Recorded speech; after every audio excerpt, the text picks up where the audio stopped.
उल्हासनगरमधील धोकादायक इमारतींचा प्रश्न अखेर मार्गी लागलाय।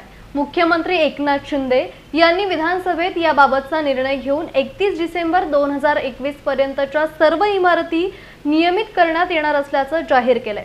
त्यामुळे आमदार बालाजी केणीकर यांनी केलेल्या पाठपुराव्याला यश आलंय। उल्हासनगर हे निर्वासितांचं शहर म्हणून ओळखलं जातं। या शहरात सिंधी बांधव मोठ्या संख्येनं वास्तव्याला आहेत।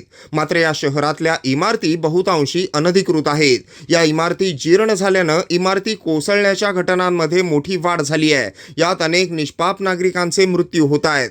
याच धोकादायक इमारतींचा प्रश्न अंबरनाथचे आमदार डॉक्टर बालाजी केणीकर यांनी विधिमंडळात मांडून शासनाचं लक्ष वेधलं होतं। पावसाळी अधिवेशनात मुख्यमंत्री एकनाथ शिंदे यांनी काळ हा प्रश्न मार्गी लावण्यासाठी 31 डिसेंबर 2021 पर्यंतच्या सर्व इमारती अधिकृत करण्यात येतील असा निर्णय घेतला। धोकादायक इमारतींचा प्रश्न मार्गी लागल्यानं उल्हासनगर वासियांनी आमदार डॉक्टर बालाजी केणीकर यांची भेट घेत आभार मानले।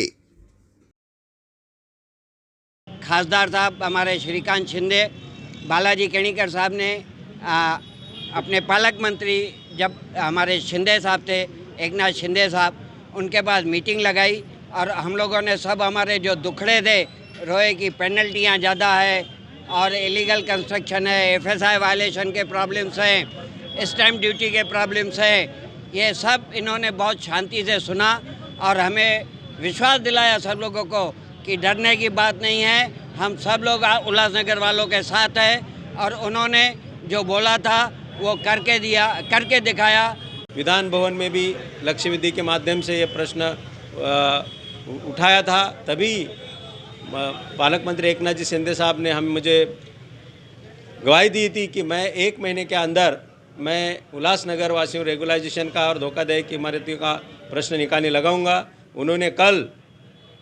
उन्होंने विधानसभा में डिक्लेयर कर दिया जो धोखादायक इमारत है, रेगुलाइजेशन का क्वेश्चन है, जो ज़्यादा दंड था वो कम से कम मतलब 2200 रुपये स्क्वायर मीटर वार, मतलब 220 रुपया स्क्वायर फुट के हिसाब से उन्होंने लगा के रेगुलाइजेशन करने का, जिसका रजिस्ट्रेशन नहीं उनका स्टैम्प ड्यूटी माफ़, और जिसको ज़्यादा FSI हुआ है उसको इंसेंटिव FSI भी यूज़ करके उधर बिल्डिंग बनाए और जो लोग बिल्डिंगों में रहते उनका जल्दी से जल्दी उनको राहत क्लस्टर डेवलपमेंट के माध्यम से मिले, ऐसा उन्होंने कल ही विधान भवन में डिक्लेयर किया। और मैं हमारे मुख्यमंत्री एकनाथ जी शिंदे साहब, हमारे उप मुख्यमंत्री देवेंद्र फडणवीस साहब, हमारे खासदार डॉक्टर श्रीकांत शिंदे, सभी उल्लासनगर वासियों की तरफ से, हमारे व्यापारी वापियों की तरफ से मैं उनका आभार व्यक्त करता हूँ।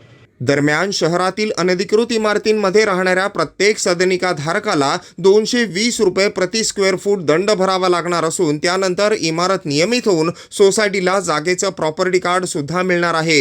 या निर्णयामुळे मृत्यूची टांगती तलवार डोक्यावर घेऊन जगणाऱ्या लाखो रहिवाशांना मोठा दिलासा मिळालाय। ABC news Ulhasnagar.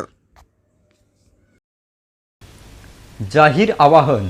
अंबरनाथ व बदलापूर शहरातील सर्व थकबाकीदार नळजोडणी धारकांना कळविण्यात येते की पाणी बिलांच्या थकबाकीवरील विलंब शुल्क माफीच्या अभय योजनेत नोंदणी करण्याची अंतिम मुदत दिनांक 31 जानेवारी 2023 पर्यंत वाढवण्यात आली असून सप्टेंबर 2022 पर्यंत एक रकमी रक्कम भरणा केल्यास 100% व्याज माफीचा लाभ मिळेल।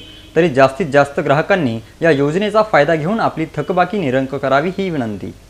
जे ग्राहक या योजनेत सहभागी होऊन आपली थकबाकी भरणार नाहीत त्यांची नळजोडणी खंडित करण्यात येईल अथवा त्यांच्यावर जमीन महसूल अधिनियमान्वये मालमत्ता जप्तीची कारवाई करण्यात येईल।